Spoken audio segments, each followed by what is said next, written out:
Okay, so I just went to Halloween Horror Nights. Here is my rating of everything, including the food and all the houses. So both spoilers ahead and also flashing lights. I've gone to Halloween Horror Nights for the past 3 years, and this year by far was the best when it comes to the food. I'm a sweets girl all the way, and they really hit it hard with the desserts. Funnel cakes last year were just not it. And so the Quiet Place Eclair, also the idea of putting that giant marshmallow Ghostbuster guy onto a s'more, genius. Whoever decided to make that into a dessert, I'm gonna give you a million kisses. And while I wasn't originally planning on drinking this night, the cocktails were fantastic and was the perfect start to all of the houses. So let's get into the houses. The first one that I went to was The Weeknd, and I honestly highly recommend starting off with this one. It was more fun, wasn't too scary, and kind of just put you in the right vibes. The music was great, I danced a lot, but the scariest part of the whole thing was witnessing the birth. We're witnessing a miracle! You guys have seen it, you know exactly what I'm talking about. And I give it a solid 7 out of 10. The next one that we went to was the Texas Chainsaw Massacre, and this definitely bumped up the jump scares for sure. It was quite a bit scarier, but I also felt a little bit bored in there. So I give this one an Evil Old McDonald out of 10. The next one that we went into was Dead Exposure, which is supposed to be like this zombie thing. There's like toxic waste everywhere, and also experimenting on chimpanzees go wrong. I don't trust chimpanzees.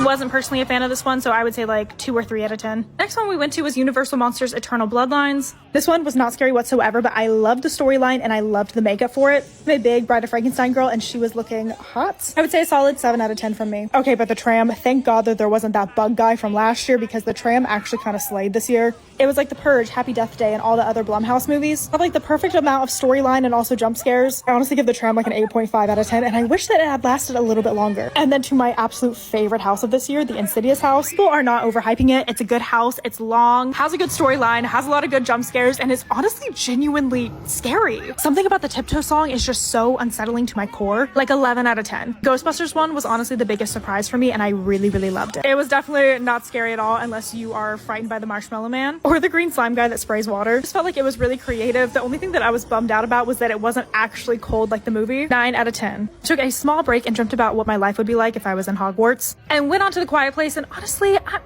it was good. I liked it. I think maybe I just don't have as much of an emotional attachment to this movie, so I would say like 6 out of 10. Then we went to Nightmares of Latin America. Costumes and the makeup on this one were absolutely freaking incredible. And I also really loved the set design. The only thing was I wasn't really experiencing any jump scares. And there wasn't really any storyline either. It was just monsters. But I would still give it like an 8 out of 10. Honestly, thinking about it, these were the most frightening things of all of Horror Nights. Went to watch Late Night with Chucky. I recommend doing this if you're here for Horror Nights. You might as well since you're here. It's a quick 10-minute show that's really just a long ad, but honestly, it was very entertaining. Something about watching Chucky made me crave a margarita. It was absolutely delicious, and I took it over to go watch The Purge, which is like the water show that they're doing for Horror Nights. It is also super entertaining watching people just like fall or like catch fire, but I will say like the plot is kind of lacking, so it's definitely more for like the explosions. You should still see it if you're there. And here's my ranking for all of the houses.